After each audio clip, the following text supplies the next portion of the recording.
In the teenage period, children go through a difficult time for moms and dads. Hormone surge, search for one's place in life, separation from parents, and first serious independent decisions. But the worst is adolescent infatuation, when there is still a lack of experience and knowledge, when the object of adoration seems ideal. And it's good if parents can find the time and strength to explain to the child that first love very rarely becomes the last. The story of Susan Bailey is one of the most horrifying and cruel real criminal stories where there is everything: a strange love triangle, split personality, reincarnation, and even death. Help this channel grow. Like the video, try the new hype feature, leave a comment, and subscribe for more stories. This helps us a lot. Thank you. In 2008, Susan Bailey lived in Roanoke, Texas. She was 43 years old. She was a very happy woman, and although the town with a population of 11,000 people was not the limit of her dreams, it was exactly the place where Susan needed to be at that moment in her life. The thing is, Bailey was a single mother with 2 children. Her house was on a street where many similar families lived. It was a wonderful neighborhood. Right across the road from the house was a huge park, and when the children were little, they ran there to play. So Roanoke was practically an ideal place for raising kids. For the safety of her son and daughter, Susan, like any mother, was ready to give up fulfilling her own dream. Susan herself also grew up in a small, quiet town, not far from St. Paul, Minnesota, where everyone knew each other. Once in the mid-'80s, when the girl was about 20 years old, a terrible snowstorm hit Minnesota. Snow literally buried the entire state. People couldn't get to work normally. Cars simply couldn't cope with the snowdrifts on the roads. It was after this storm that Susan told her parents that she was tired of living in snow, ice, and cold. She'd had enough. Even before the start of the next winter, the girl decided to move to a warm place and settle her personal life there. She went to Riverside, California, a city located east of Los Angeles. Although Susan was born and raised in the Midwest, she quickly realized that in her soul, she was a California girl.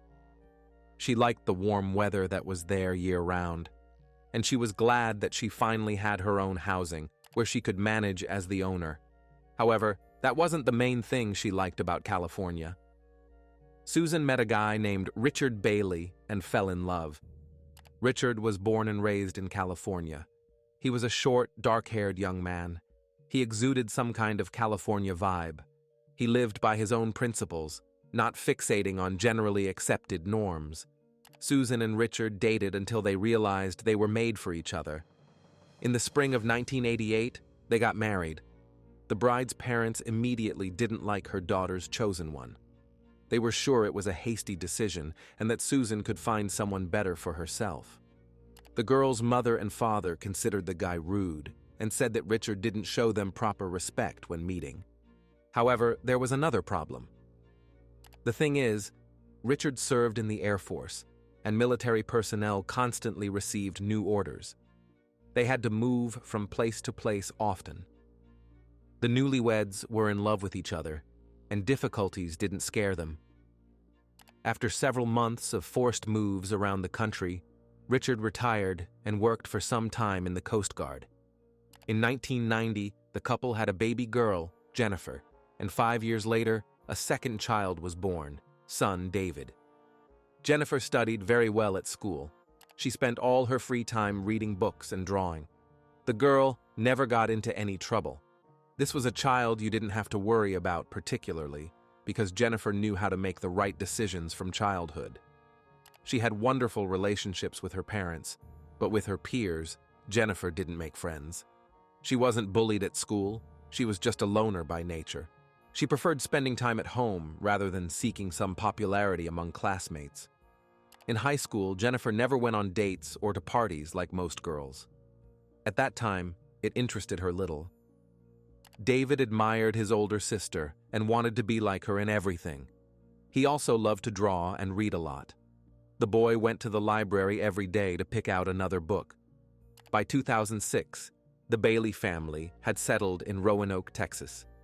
Susan and Richard had been married for 18 years already. But lately, the relationship between the spouses wasn't working out. Richard quit the Coast Guard and hadn't worked anywhere since 1990. He sat at home all day while his wife worked to support the family.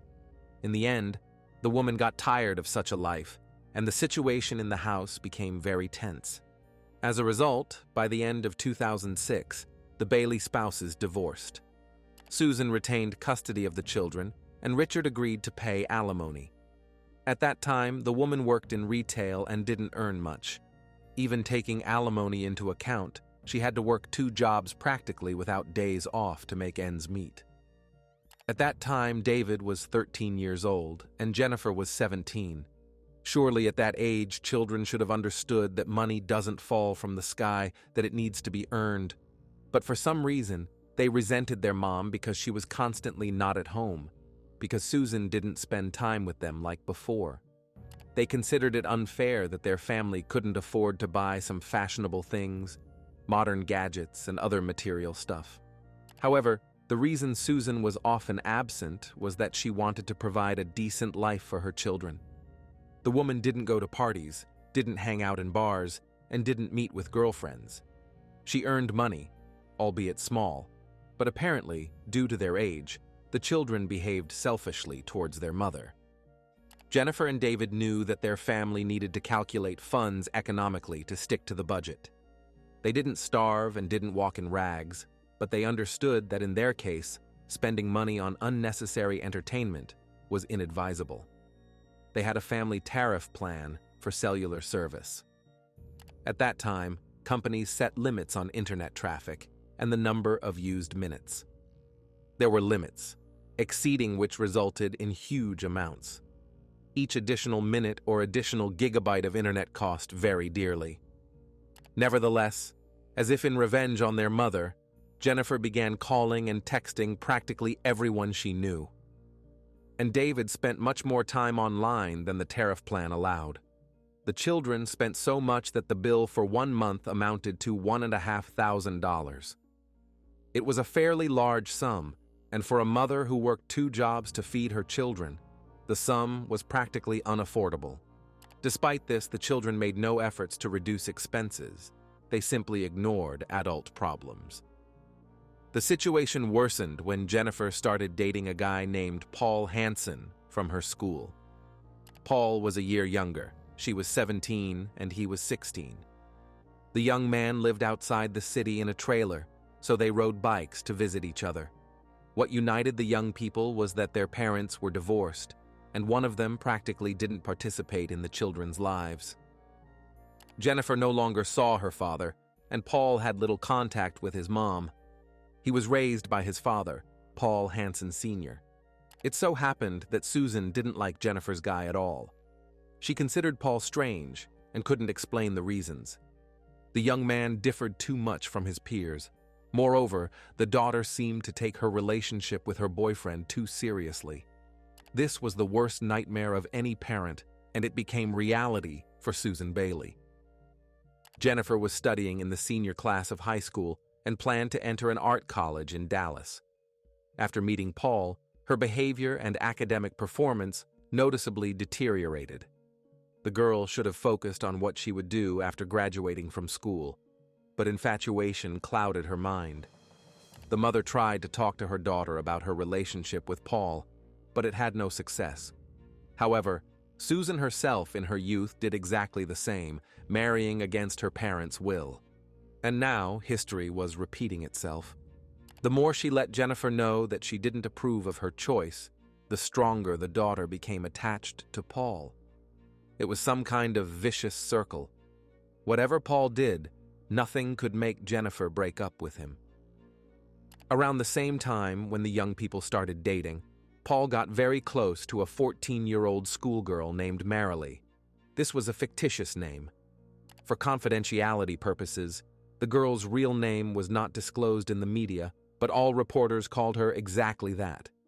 Merrily was crazy about Paul, literally idolized him. He seemed mysterious, unusual, even a bit scary to her. They spent a lot of time together, and in the end, Paul suggested Merrily date. Although the schoolgirl knew that Hansen already had a girlfriend, she couldn't refuse a relationship with the guy she was in love with. Merrily was thrilled with Paul's proposal and naturally agreed.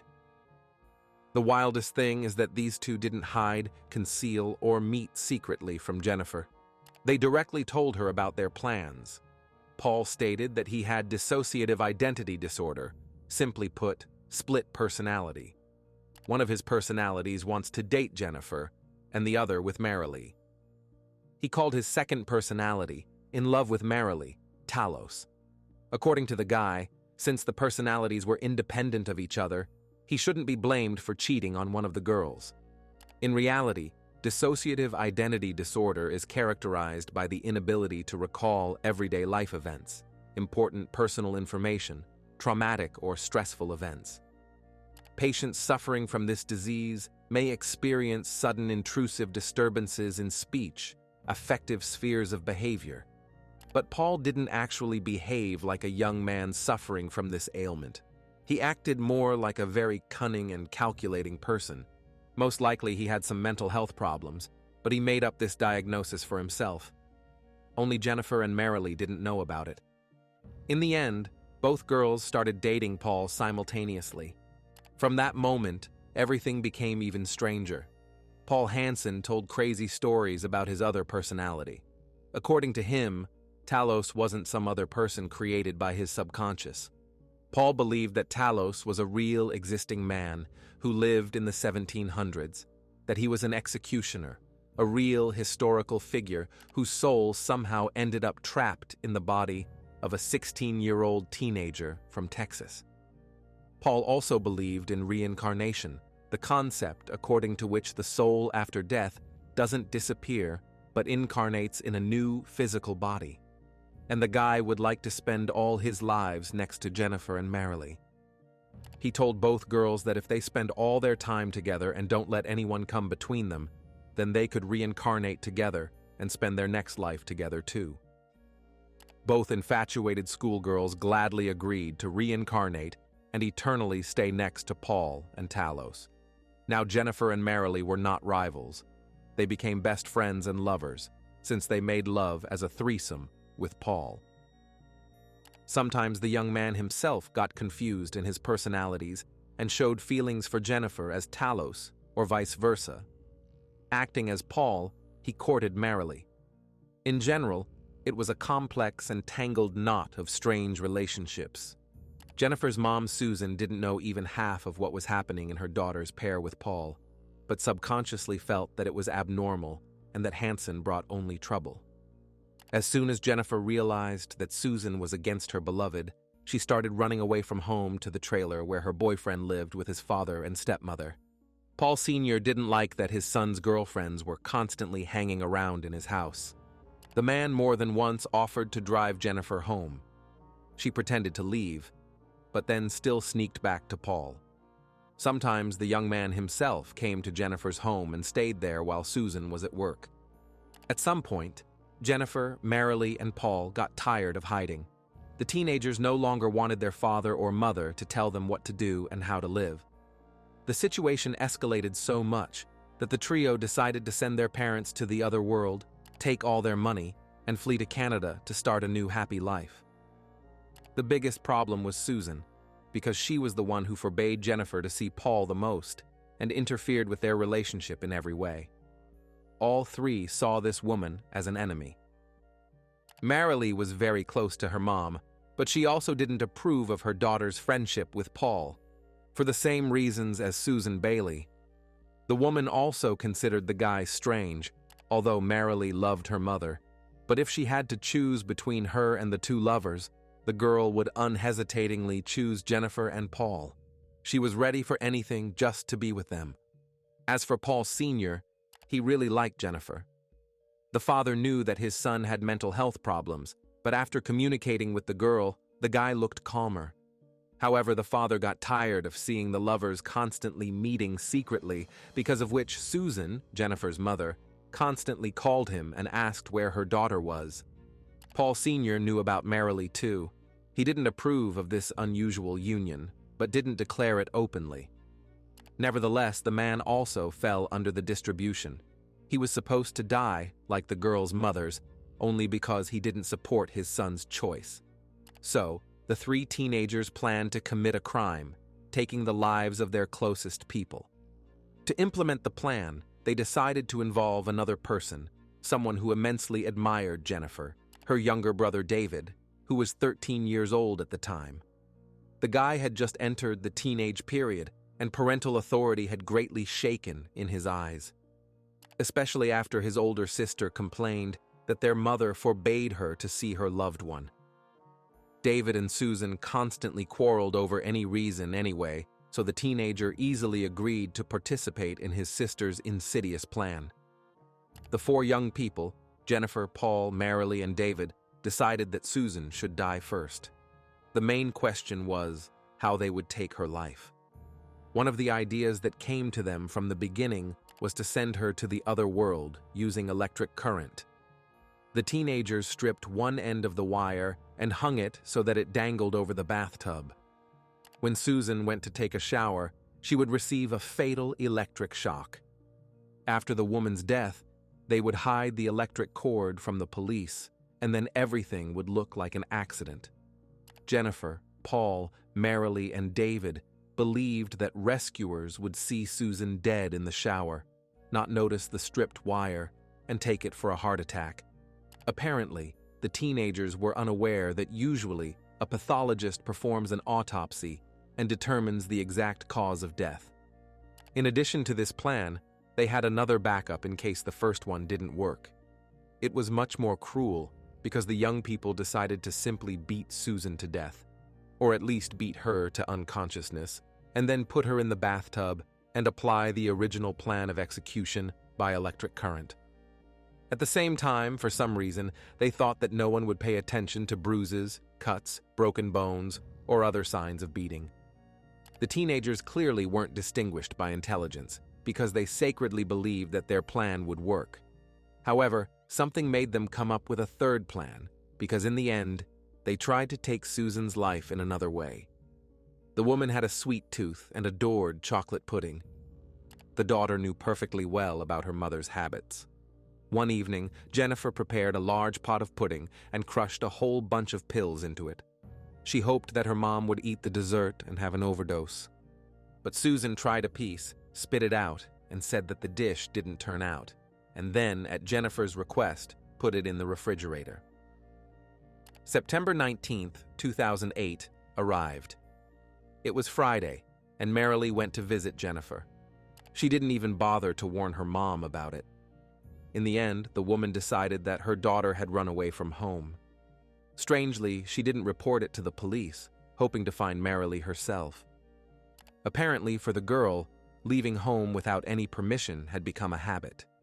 All weekend, the mother drove around the city streets and looked for her disobedient daughter. At that time, Susan, as usual, was busy with work and didn't even notice that Jennifer was not alone in the room. Finally, on Monday, Merrily's mom met her daughter wandering the street not far from her friend's house. The woman put the girl in the car and asked her to explain what was happening and where she had been. The schoolgirl looked very upset. Being next to her mom, she couldn't hold back and burst into tears, and then started telling her about how she wanted to reincarnate and be with Paul in another life. Essentially, Merrily confessed to the existence of a terrible plan that needed to be implemented for their future. However, her mom found it strange. The woman didn't take her daughter's words seriously, because to her it sounded like complete nonsense about past incarnations. Reincarnations and spirits of an executioner from the 1700s. But Merrily was very depressed and didn't stop crying all evening. Even lying in her bed, she sobbed so that her mother heard her through the wall. On Tuesday, September 23rd, Merrily's mom woke up not because the alarm rang, but because her bed was shaking. The woman opened her eyes and saw her daughter standing over her with a butcher knife in her hand, like some villain from a horror movie. Fortunately, the mother managed to crawl to the other side of the bed, grab her mobile phone, and dial the emergency service number. The woman shouted at Merrily to put the knife down immediately. but the girl, through tears, stated that she would take the car and leave. Merrily repeated the same words, "I have to go with them. I have to go with them. We all were supposed to leave, and you ruined everything." Then, apparently, some struggle ensued between the mother and daughter. The operator on the line heard all this and sent a patrol car to the house. A few seconds later, Merrily's mom said into the phone that she managed to take the knife away, and now she was safe. The police who arrived at the scene immediately arrested Merrily and charged her with aggravated assault. During the interrogation, the girl didn't say anything specific, but only kept repeating that she needed a car to go to Canada. Unfortunately, the detectives didn't inquire about what Merrily's final plan consisted of. The girl's mom was alive, so they limited themselves to standard questions. The police knew that the schoolgirl had attacked her mother, but didn't suspect that someone else was involved in this plan. They considered it an ordinary teenage tantrum and didn't attach special importance. The attempt to deal with Merrily's mother failed. Next in line was Paul. The guy stole his father's gun and sat in the trailer, waiting for Paul Sr. and his stepmother to return from work. He planned to shoot them as soon as they crossed the threshold of the house. But then fate itself intervened. Paul didn't know that on that very day, his parents made a spontaneous decision to go on a romantic date. Instead of going home after work, they met at a restaurant and had dinner, and then together went to the cinema to watch a movie. As a result, Paul's father and stepmother were delayed for several hours. At some point, the guy got tired of sitting in the trailer and waiting. He got bored, and he simply put away the gun and completely abandoned his plan of reprisal. Paul's parents had no idea that their lives were in danger. On the same day, September 23rd, when Merrily tried to stab her mother, David, Jennifer's brother, brought a knife to school. He didn't try to harm anyone, but he boasted about the weapon to his friends. When the information about the knife reached the teacher, David was suspended from classes for 3 days for bringing a weapon to school. Perhaps this teacher's decision saved someone's life. In the evening of the same day, a report of Paul's disappearance came to the police. In fact, the father was used to his teenage son sneaking out of the house and disappearing for several days. But this time, the man was worried because the gun had disappeared from the safe, and Paul Sr. suspected that it was his son who took it without permission. It didn't take the police much time to track down the runaway. He turned out to be at his girlfriend Jennifer Bailey's house. However, the guy managed to escape, and Susan didn't even know that her daughter's boyfriend was hiding in their house. Therefore, she was in shock when the police early in the morning asked for permission to search their house. As a result, a rather tense conversation took place between Susan and Jennifer. The mother yelled at her daughter and said that she would immediately send her to California to her grandparents or to Minnesota to live with her father. While Susan was scolding Jennifer, the police searched the house. They found several suitcases with things, among which was a bag containing several kitchen knives. Then the officers checked the schoolgirl's mobile phone and listened to several voice messages from Merrily's mom, who called to find out what was happening with her daughter. But Jennifer never called her back. The puzzle in Susan's head began to come together. She had just learned from the voice messages that Merrily had attacked her mother with a knife.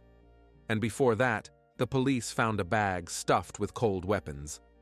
Her children were behaving strangely. Susan put one and one together and suddenly realized that the chocolate pudding prepared by Jennifer the day before was poisoned. That's why it had such a chemical aftertaste. Learning about the knives and everything else, it dawned on the mother that her own daughter wanted to take her life in such a cunning way. The woman complained to the patrol officers that perhaps they wanted to poison her. The officers investigating the case of Paul Hansen's disappearance didn't take Susan's words seriously and, not finding the teenager in her house, simply left. 2 days later, on September 26th, Susan Bailey didn't show up for her shift at the store, and this was completely unlike her. She never missed work and didn't take sick leave. The manager tried to contact her, but the woman didn't pick up the phone. Then colleagues called her mother Kate, whom Susan had listed as the contact person in case of emergency. Kate, who lived in Minnesota, in turn tried to call her grandchildren.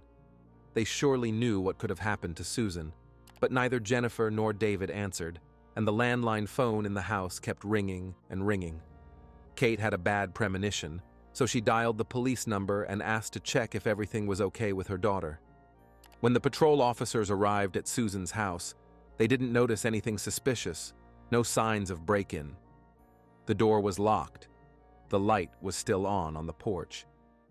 The officers knocked on the door, walked around the house, and decided that perhaps the mother and children had gone out of town since Susan's car wasn't in the driveway. Perhaps the woman simply forgot to warn her relatives about it. Later, the police called Kate back and explained that nothing terrible had happened, but the woman didn't believe them. She knew that Susan would never miss a work shift. In the end, Kate spent the rest of the day calling all her daughter's relatives, acquaintances, and friends, hoping that someone had seen her. When by the next morning she still hadn't received an answer, she again asked the police to check Susan's house. Everything repeated again. The law enforcement officers inspected the house from the outside, knocked on the door, and receiving no answer, left. By the end of September 29, 2008, the authorities received information that they couldn't ignore. The information came from the South Dakota police, but more on that later. When finally the police broke down the door and entered the Bailey house, the first thing they noticed was the smell. The house smelled of death and bleach. It was a mixture of a decomposing body and cleaning agents, as if someone had died, and then someone else tried to clean up after them. The walls, floor, furniture, everything around was splattered with blood. One of the officers called this place a slaughterhouse. The stripped electrical wire mentioned earlier dangled over the bathtub, but there was no body in the bathtub. Apparently, something didn't go according to plan. Instead of a body in the water, there was a knife and mobile phones. Apparently, someone tried to spoil the gadgets this way to destroy all the data on them. Experts checked the stripped electrical cord and concluded that due to low voltage, it couldn't have caused anyone's death. The biggest electric shock could cause pain or discomfort. Besides this, weapons were scattered everywhere in the house. In one room lay a wooden bat with blood traces. In another, knives were lying around. One was even stuck between the couch cushions. In the refrigerator, the poisoned pudding was still there, and in the attic, the pistol that Paul Hansen stole from his father was found. Among other evidence, the police found several strands of hair and scissors. Finally, the detectives went upstairs and in the corridor stumbled upon the body of 43-year-old Susan. Her throat was slit, and she had 26 stab wounds. On the victim's face, traces of a baseball bat blow were visible.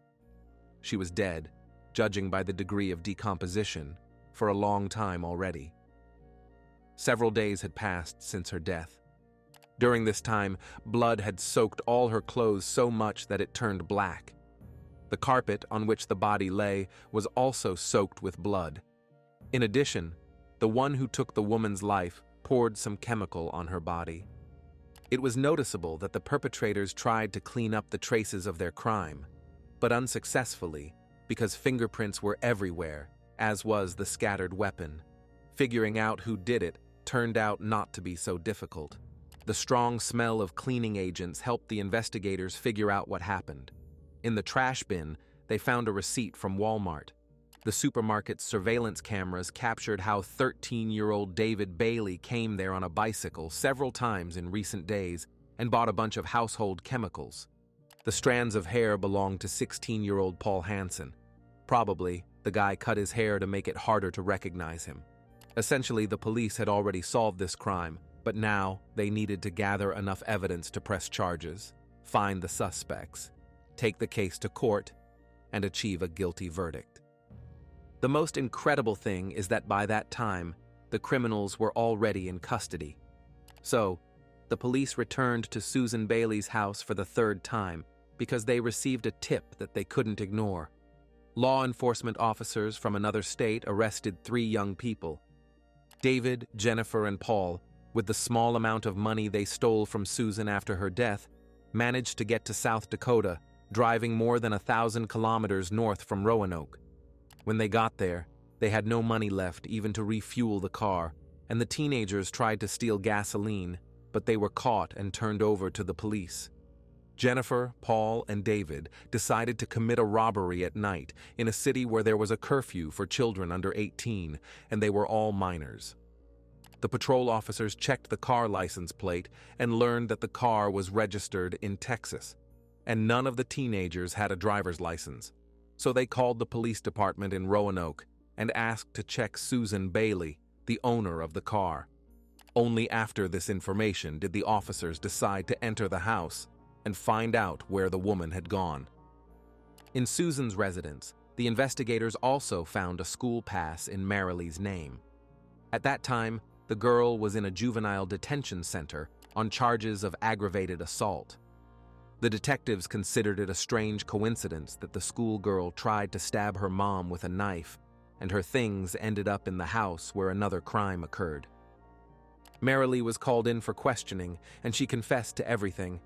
The high school student told about her unconventional relationships with Paul and Jennifer, reported the plan to escape to Canada, where her 3 friends were heading when they were stopped in South Dakota. Merrily was very frank, so the authorities charged her only with assault on her mother, and not with participation or planning the reprisal against Susan Bailey. The schoolgirl received immunity in exchange for cooperation with the police, so for the committed crime, Merrily spent only 5 years on probation. 13-year-old David Bailey pleaded guilty to a serious crime, and since he was a minor, he was sentenced to only 26 years in prison. He will be about 40 when he is released in 2034. 16-year-old Paul Hansen agreed to a plea deal under which he received 60 years in prison. In 30 years, he can apply for parole. The maximum sentence for a minor who committed a serious crime in Texas is life imprisonment without the right to parole. Therefore, by taking the plea deal, Paul got off easy. After the final sentence was pronounced, Paul was given a chance to tell about the crime in all details. Now he had no reason to lie. Hansen began his story with split personality, but the officer immediately interrupted him, stating that this trick wouldn't work with him. So for the rest of the conversation, Paul behaved normally and didn't even try to pretend to be someone else. This clearly indicated that the guy invented the second personality only to deceive the girls in love with him. According to Hansen, from the very beginning, it was all Jennifer's idea, that it was she who wanted her mother's death. In the evening, when Susan returned home from work, Jennifer, under a fictitious pretext, asked her mom to go up to the 2nd floor, where Paul and David were already waiting for her. Armed with knives, the young man and the girl took turns striking until Susan died. Jennifer Bailey also agreed to a plea deal, but she was required not only to confess to the crime, but also to tell about the motives. At the sentencing hearing on October 15, 2009, the girl didn't want to explain anything, since according to her, she hadn't committed anything illegal. She tried to prove that Paul and David were to blame for everything. Allegedly, she participated in drawing up the criminal plan but didn't take it seriously and didn't believe to the end that they would actually attack their parents. Jennifer shifted all the blame to her younger brother, saying that it was David who stabbed Susan. At first, the girl was too shocked and couldn't do anything. Then, when she tried to call 911, her boyfriend Paul didn't let her call an ambulance, taking the phone. Fortunately, the judge didn't believe the schoolgirl. She was explained that the mitigation of the sentence under the plea agreement largely depends on her frankness. Jennifer took a few days to think, and at the next hearing explained everything. This time, her story fully matched the physical evidence found at the crime scene. So, Paul Hansen lived in his girlfriend's house for several days, and Susan didn't know about it. While the woman was at work, the teenagers disconnected all the landline phones in the rooms so that the mother couldn't call the rescue service. Susan's work shift ended almost around midnight. David and Paul had dozed off by then. When the mother returned home, the girl woke up her boyfriend Paul, who finished off Susan. Jennifer still claimed that she was not involved in either the stab wounds or the beatings. She didn't do anything that could harm her mother. In the end, the examination established that nevertheless, each of the 3 teenagers inflicted blows on the poor woman's body. Despite the fact that Jennifer never told the truth, the judge left her plea deal in force. As a result, she received the same sentence as her boyfriend Paul Hansen: 60 years in prison with the possibility of parole after 30 years. All 3, Paul, Jennifer, and David, are still in custody. The reprisal against Susan Bailey is tragic in many ways. The mother cared for her children and loved them. She dedicated her entire life to them. And the fact that they not only took her life but did it with particular cruelty speaks to the fact that they embodied the most real evil in themselves. If you have finished watching, you are a real fan of true crime. Subscribe to the channel, turn on the bell notifications, and put the like. See you in the next video.